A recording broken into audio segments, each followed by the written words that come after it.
పవన్ కళ్యాణ్ గారు, చంద్రబాబు నాయుడు గారు కూడా ప్రజాప్రతినిధుల పనితీరుతో పాటు అధికారుల పనితీరు గురించి కూడా చర్చించుకుంటూ ఉన్నారు. కాబట్టి ఇప్పుడు ఈ బడ్జెట్ సమావేశాలు అయిపోయిన తర్వాత రాజ్యసభ సభ్యుల ఎన్నికలతో పాటు ఏదైతే నామినేటెడ్ పోస్టులు ఉన్నాయో అవి ఫుల్ఫిల్ చేసిన తర్వాత ఎలా ముందుకెళ్లాలనే దాని మీద కూడా సుదీర్ఘంగా మాట్లాడుకుంటారని అయితే నేనైతే భావిస్తున్నాను. ఎందుకంటే ఇప్పటివరకు పెట్టుబడులు తీసుకొచ్చారు. మరి రేపటితోటి 21 నెల, అంటే ఈ నెల 12వ తారీఖు తోటి 21 నెల కూడా పూర్తి అయిపోతూ ఉంది అధికారంలోకి వచ్చి. కాబట్టి తర్వాత ఏం చేయాలి?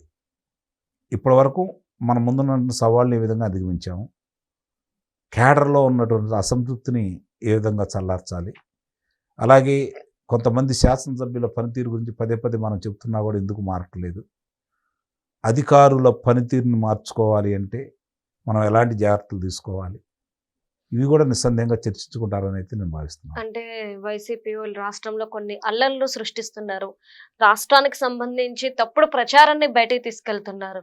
మరి దీని మీద చర్చించి ఎలాంటి నిర్ణయం తీసుకోవచ్చు? అదే చెప్పేది, ఇప్పటి వరకు పెట్టుబడుల మీద చూసుకున్నాం మనం, ఇక నుండి పరిపాలన మీద చూసుకోవాలనే విషయం కూడా నిస్సందేహంగా చర్చకు వస్తుంది.